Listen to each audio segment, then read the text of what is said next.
Hi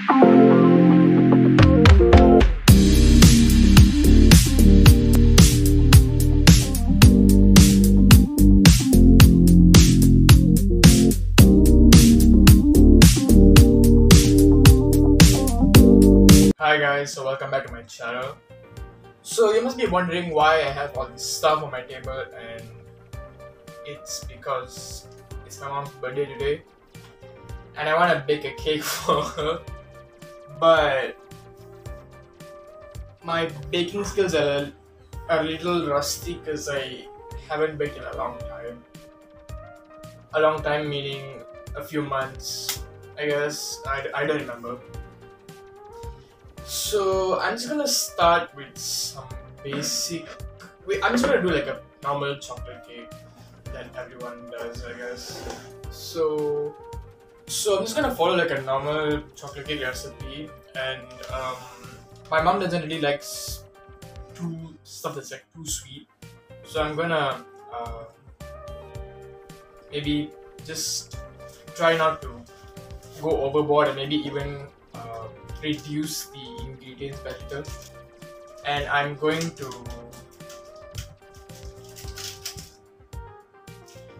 measure 250 grams of flour.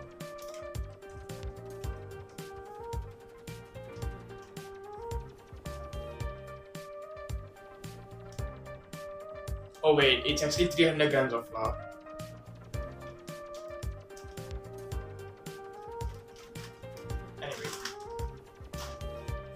So I'm just gonna, this is 300 grams.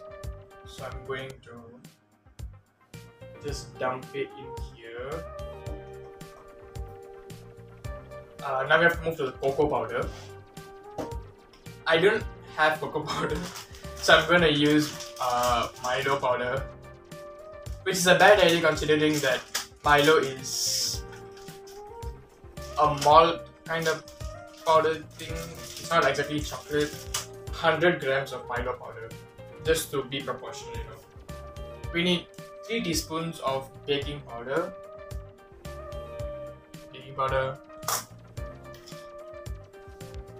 I'm just gonna eyeball it. 1, 2, 3. That's 3 teaspoons, right?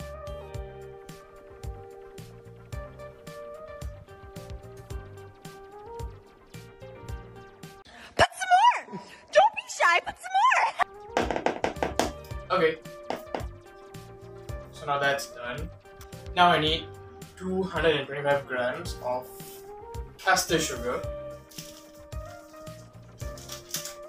and I honestly don't know what's the difference between caster and normal sugar, but I'm using caster sugar. So my mom's, like, I'm filming this at like 8 AM in the morning, so my mom's out at work, so I hope she comes back in time. I mean, I hope she doesn't come back soon.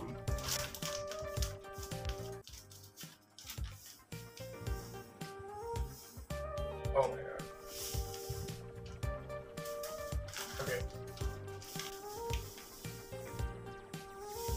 So since my mom doesn't like really sweet stuff, I'm just gonna lower it down from 225 to 150.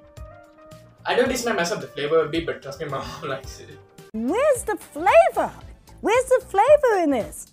I don't taste anything. I don't taste sugar, cinnamon, nutmeg, milk, nothing. Nothing at all. It's just bland.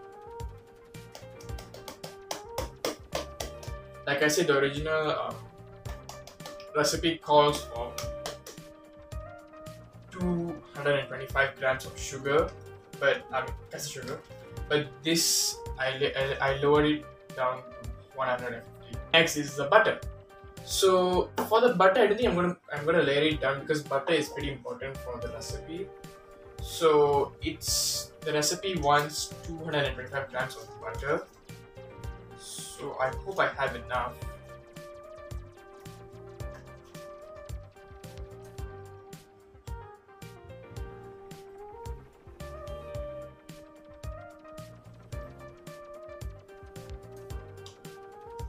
Okay, so I only have 100 grams of butter now.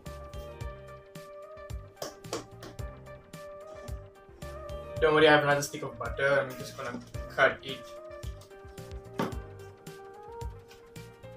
I need to put it back in the freezer after I cut it because it's gonna melt. Because I need to put softened butter.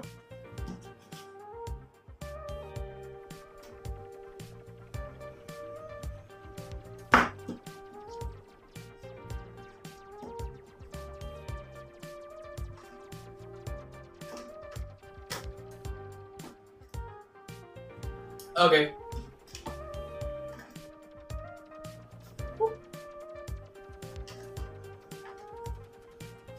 So now that's taken care of.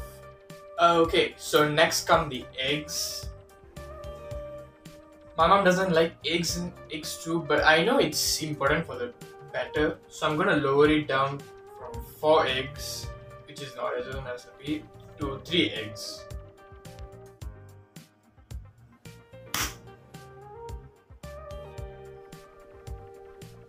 What? Child. Anyway, so.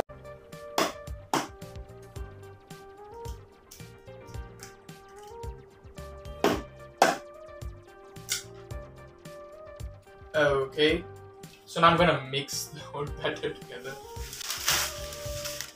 And I don't know how I'm gonna do it because it's so thick.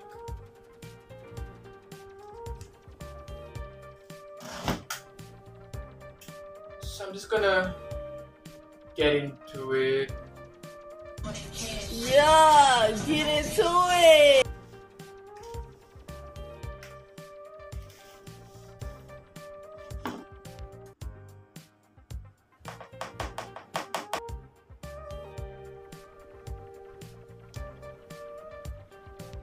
$2,000 years later. Okay guys, so update. I already put the cake batter into the pan, which I covered with butter, I guess, and then I already put it into the oven, which I preheated for 4 minutes at 180 degrees. The cake is baking for 30 to 35 minutes at also 180 degrees. So let's see how it turns out. I hope it turns out okay because I'm not gonna make another one. Now it's time for cleaning up, and I'm gonna think of something to put as icing. A few moments later. Meanwhile.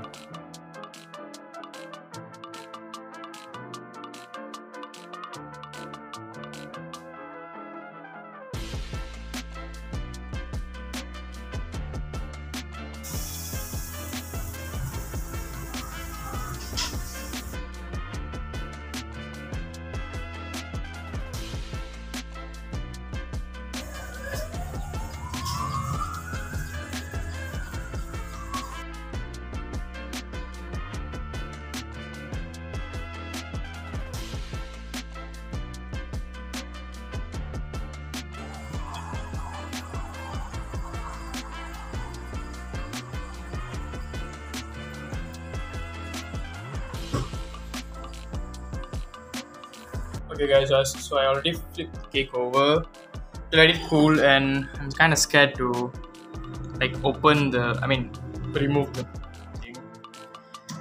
Oh my god. Okay, so that worked. It looks okay, I guess. I'm going to let this cool aside here, and I'm going to focus on plating. So I'm going to grab a spoon of this thing that I made earlier. I'm just gonna place it there. This is to make the cake stick at the bottom when I plate it.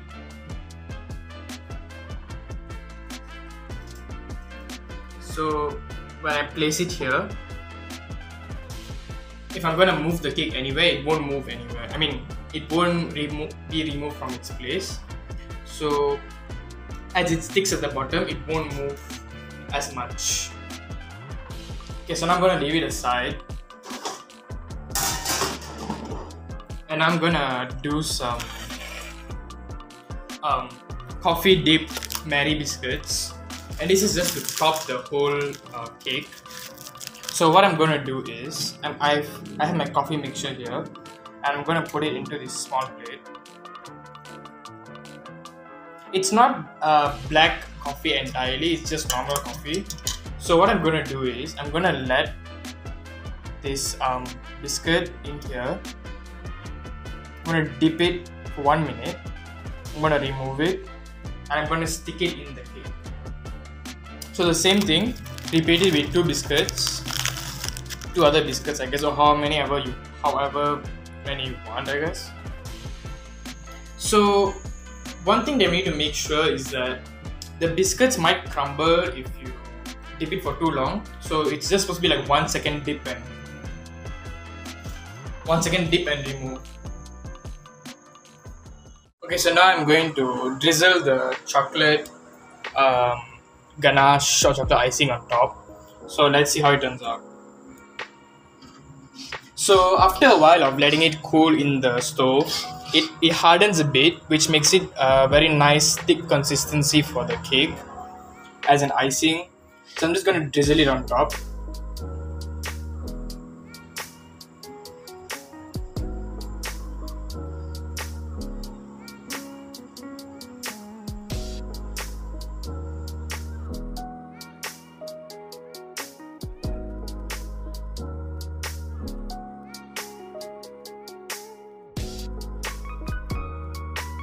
Okay guys, so this is how it looks like, and I'm really proud of it honestly because it looks so good. I've never made a cake like this before. I guess it's fine. So now it goes in the freezer for a while. 2 hours later.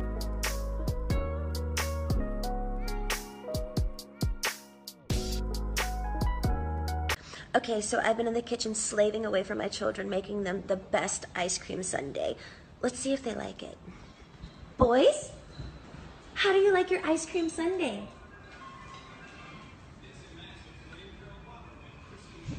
Well, they're speechless.